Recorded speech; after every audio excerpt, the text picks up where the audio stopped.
Number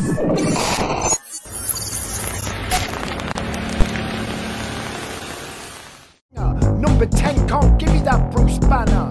I got crisis stamina, full marathon, 4 poop breaks. I can feel the ship from your crisis race spray out my back, because in England nobody can hear you scream, you're just fog lads. This is UK Grim, keep that desk area tidy, put it in the bin. This is UK Grim. This is UK Grim, keep that desk area tidy, put it in the bin. This is UK Grim. All right, so Jason Williamson from Sleaford Mods, we are so happy you are here. I'm very happy in particular because I have not been this excited about any music in a long time, and there's multiple reasons for that. But you know, so many of my idols and the bands that made me the person I am today, I feel are not really, so many artists I feel have just kind of checked out. And what I love so much about your music is you guys just checked in. Like, your songs are amazing, they sound great, but you also are paying attention to what's happening politically, economically, and all of that. And that's right in our show's sweet spot. And you honor us by being here, because we have not yet, half my life I spent writing about music. We have not yet invited musicians on, but as soon as I heard your music and listened to what you guys are about, I immediately stalked you till you came on the show. Can you just please tell our audience, which is global, a bit about you and the things that are important to you, both musically and politically? My name's Jason Williamson. I'm one of Sleaford Mods. We've been going for like 10 years. I was going for 5 years before I met Andrew trying to do it.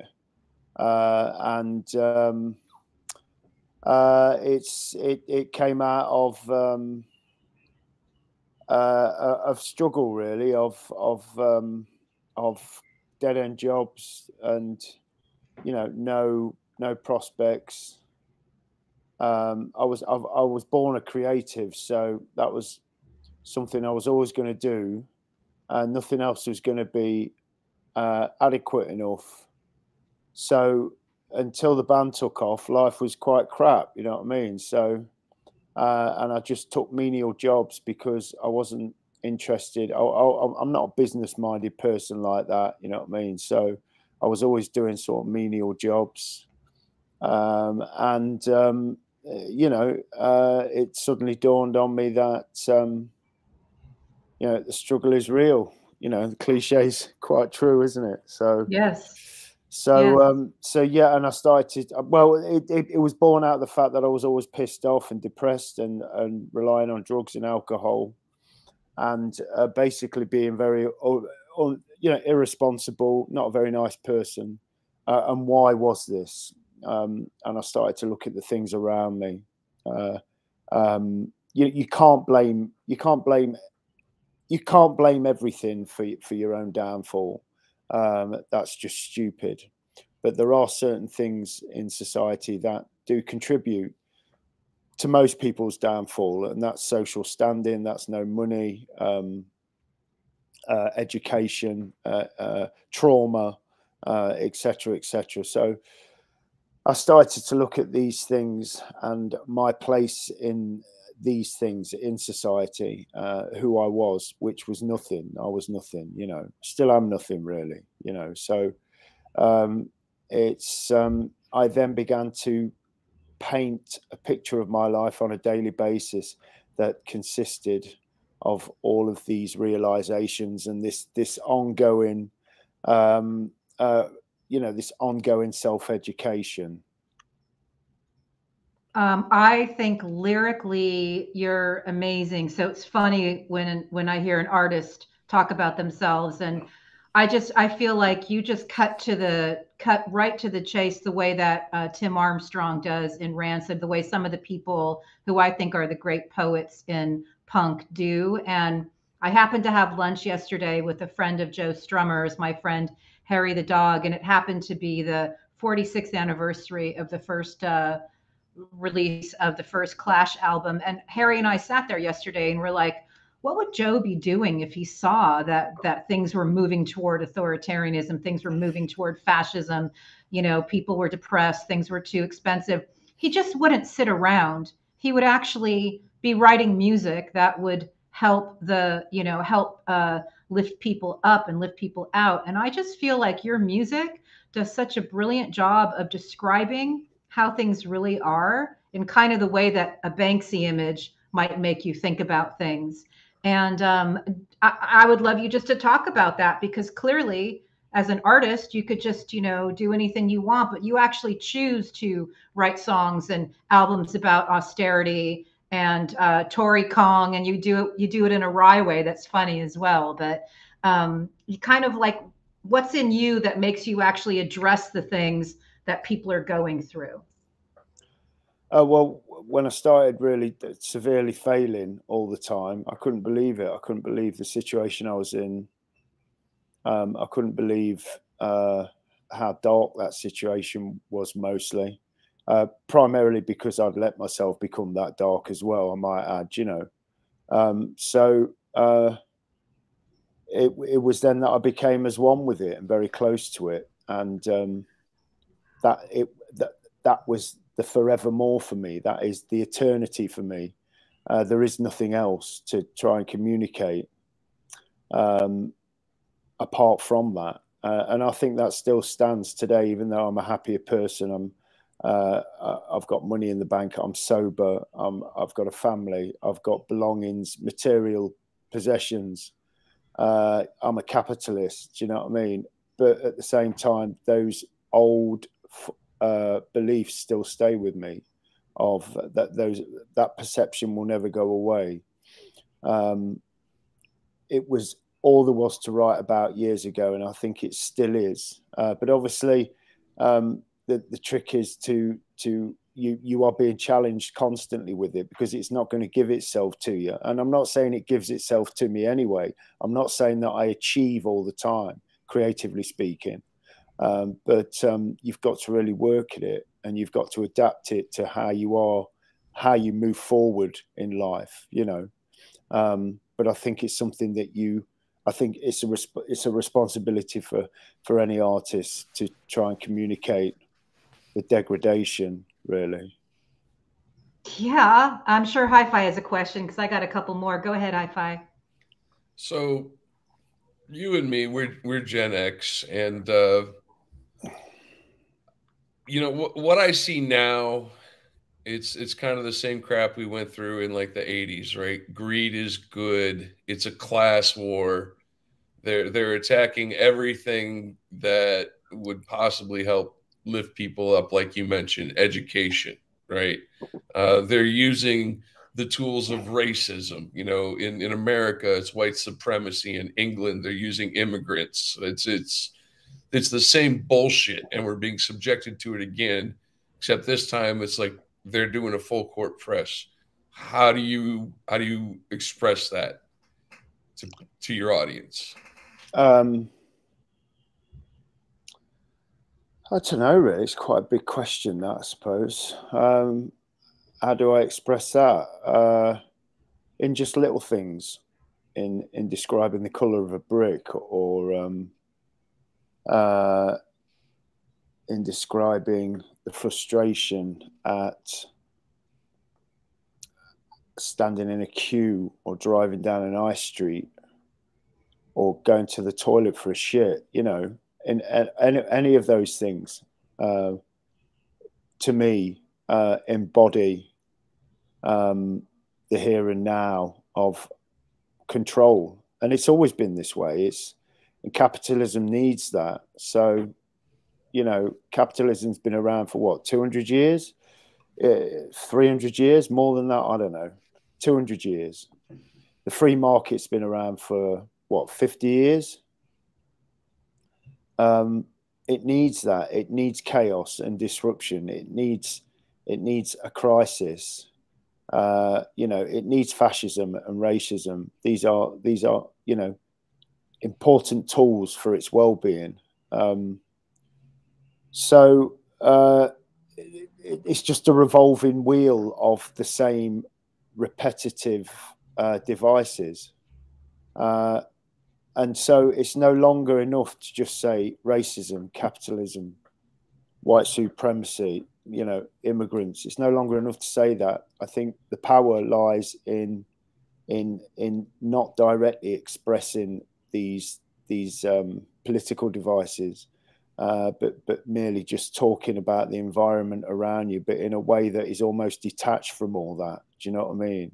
I do. I hear that in the lyrics and then the choices you make, and it almost packs a greater wallop because it is in so many ways, I think, unpredictable.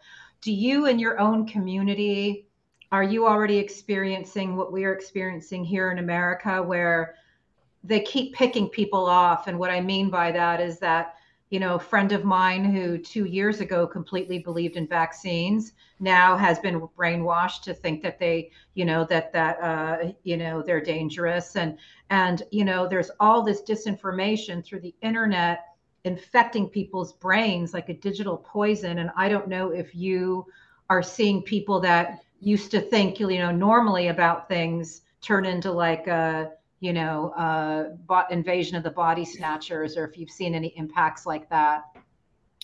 Yeah, totally. You know, there's songs on the new album that discusses that, where people have been swayed by the lure of conspiracy theories, of right. Paranoia, you know, but these people, they weren't saying fuck all 4 years ago. Along comes a vaccine to help people, and all of a sudden everyone's politicized. It's bullshit. So, I mean, the vaccine is just one thing. You've got culture wars. You know, the kind of the cruelty directed towards the trans community currently in England is disgusting, and I've noticed it in this country as well. But with people that, I mean, for example, I was watching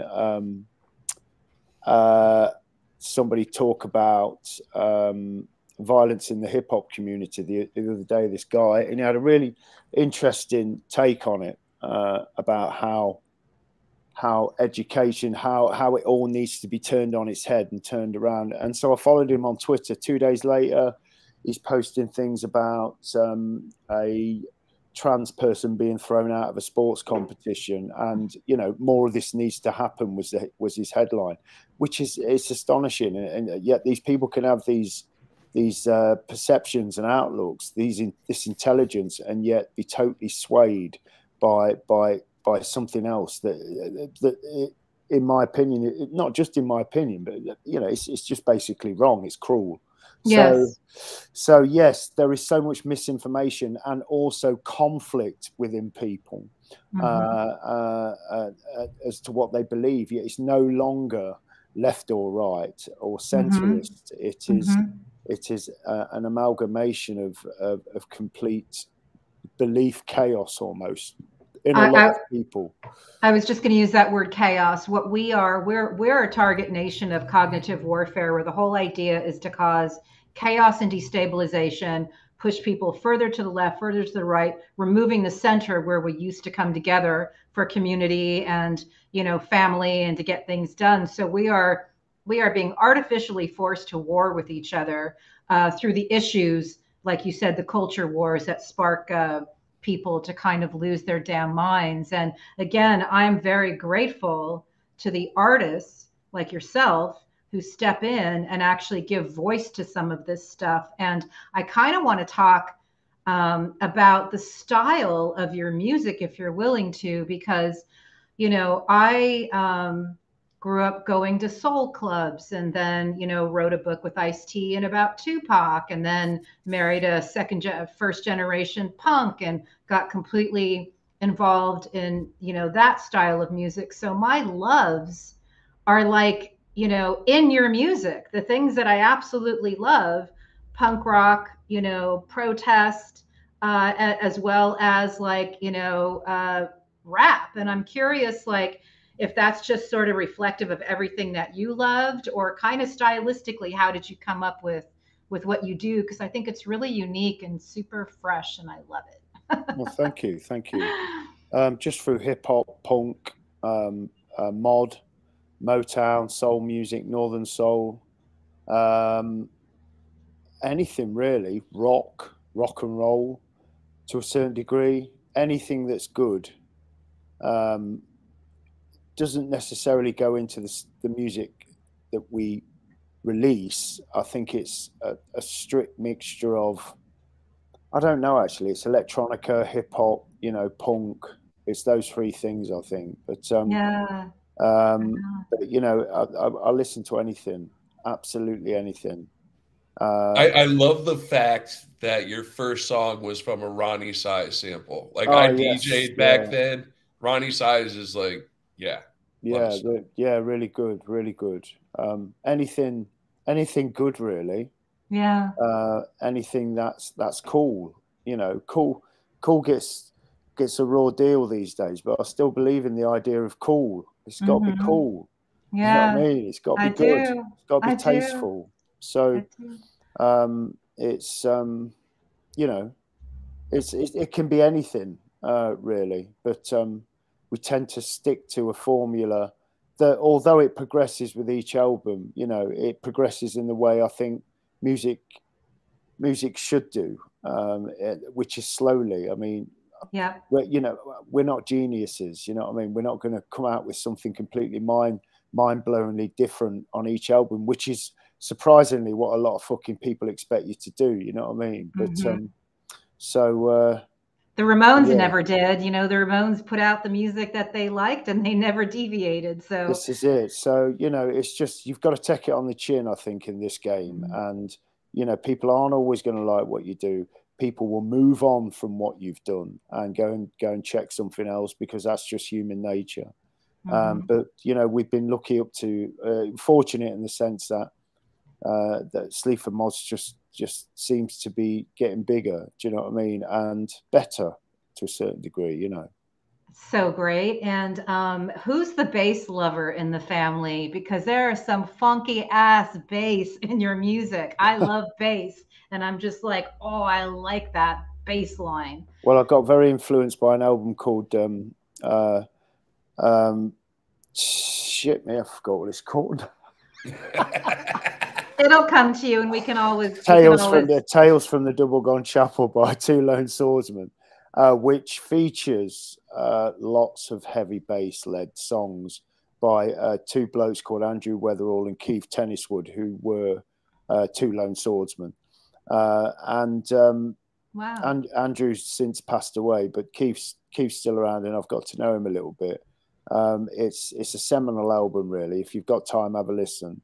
Say the name again. It's Two Lone Swordsmen, and the album's called Tales from the Double Gone Chapel. Oh my God, I'm so excited. And it's a lot of what people would perceive to be post-punk mixed with techno. And that's where the idea of the heavy bass came from. I love it. And just that, really. And then obviously my love for Wu-Tang Clan and mid-90s hip-hop. East Coast, whatever, anything decent, Cool G Rap, do you know what I mean? I do. And then also second wave 80s punk bands such as English Dogs, Exploited, Antipasti, stuff like that. Do you know what I mean? Yeah, I do. And I'm so glad I asked. I love origin stories. I am grateful the Sex Pistols existed or exist. And my experience meeting Johnny Rotten is super quick. I was actually reading his biography at the time. We had the same agent, I think, and I was reading his book. I ran into him at the Viper Room, and I must have been drunk. I don't know why I said to him, Johnny, you don't know the beauty that punk hath wrought. I don't know why that's what I said, but that's what I said. And he said to me, get over it. I did. And then I said to him, piss off, Johnny. And then he just lit up and smiled. And I swear to God, it was the weirdest thing. We started doing the bump. We disco danced at the Viper Room, and it was lovely. But I was raising two punk rock children who are amazing. And I believe that punk has given us it's given me everything. Like, yes, rap has given me so much too, but it's like when I'm, you know, when I need like fuel for life, you know, that's when I turn to like my punk rock. And so I don't know if you can say a few words on what punk rock might mean to you, or any thoughts on in the origins, I should say. Punk rock means to me John Lydon, really. Sex Pistols. I'm not a Clash fan at all, really. I'm not entirely sure about. I like them, but I regard them more rock and roll than punk, to be honest.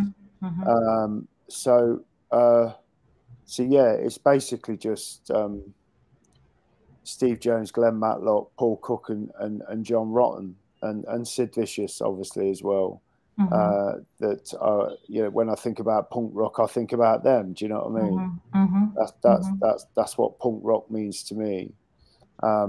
Yes, you know, there's some truth in what he says. You have to get over a lot of it, because a lot of it is a bit daft, but the true essence of it, which is a reaction to control, essentially, is paramount. Is complete. It's the only truth. You know, a reaction against the things that are putting you down. You know.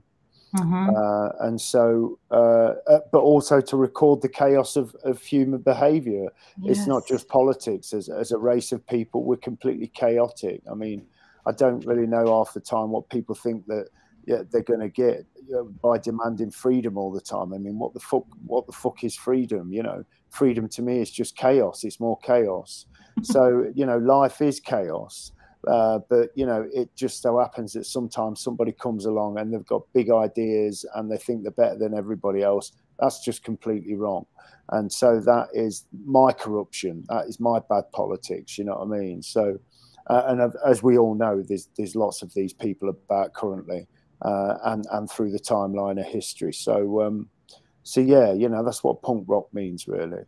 Oh, I love that. We'll agree to disagree about Joe Strummer. I've been listening to some of the words that he says, and I find him to be. Yeah, he's a very good lyricist. I think but as a humanist too, like as somebody who really cared about. Yeah, without a doubt, all right. So we're cool. We're back. Yes, we're cool. No, I'm just kidding. Definitely. What I wanted to say though is, before we let you go, I want you to talk about UK Grim. It's a fucking great title. The newspaper I work for was co-founded by the singer of the Lurkers, which I think is funny. But I just would love for you just to kind of tell people about it, a bit about it, and then let us know how the shows are going in America, kind of what you're feeling. UK Grim was just it's just like a post-pandemic album about just a continuation of what all the albums have been really have tried to achieve, just snapshots of the here and now of when it was recorded. And a lot of those albums, all of them lean to the politics of that time. And UK Grim isn't any different, really. You know, our government has completely broken down. It's like a headless snake. It doesn't know what it's doing. It's completely out of control. It's transparently corrupt. And it's really weighing heavy on the psychology of the English public, the country, really. So yeah, I don't know. I could go on all night because that was brilliant. There's so much to say about our country. It's just too much. But yeah, that's what it's about, really. Brilliant. And then how are the Americans treating you? Yeah, good. You know, we're never going to be like you two over here, are we? But you know, do you want to be though? No, I don't. Yeah, no, I don't. I don't, not at all. You know, but yeah, I do. Yeah, we totally get it. We totally get it. Like, but, no. You know, you just got to take it on the chin. This is what we do. You know, this is who we are. I'm not going to be anything else, and. You know, I'm fortunate. I'm very fortunate in a lot of respects. You know, 12, 15 years ago, I was on my arse. Didn't think this would ever happen. So, yes, it's going well over here. You know, we're playing in places we never thought we would. to people we never thought we'd meet. You know, it's brilliant, really. I'm so glad to hear that. That makes me Thank so you. happy. High five. Last question. Final thing. You know, you capture a lot of anger in your music, and right now it seems to me that both of our countries have a problem with rich wankers fucking everybody around. How long until everybody snaps and we really get angry and change things? Do you think? I don't think we will we, in our lifetime? So I just don't. You know, I mean, look at the timeline of history. This has been going on for centuries. It changes its mask, you know, it changes its formula. Do you know what I mean? But control adapts. It's always one step ahead. So I don't think it'll ever change. But it's up to us to try and be the best people we can be, and try to trust those that are nearest to us, and create some kind of mini existence in reason within our own community. You know what I mean? I don't think you're not going to get much else. I don't think. Well, I'm very, very grateful that you never stopped being creative, and that you've given us the gift of your music. And I'm hoping that everybody goes and buys all their music, because I know I sure did. So thank you. I believe in supporting artists, and I'm very grateful to know that there are people still willing. And I know it's just in your DNA because you're reciting your experience. But for me, it's very important to know that there are artists that are still willing to really document the times in an honest way, because that means a lot to me personally. So thanks for coming on our little show. And now I'd like to have a gentleman from the UK who's rocking out to UK Grim, who turned me on to you. Take us out. UK Grim, put it in the bed. This is UK Grim, put it in the bed. This is UK Grim, put it in the bed. This is UK Grim, put it in the fucking bed.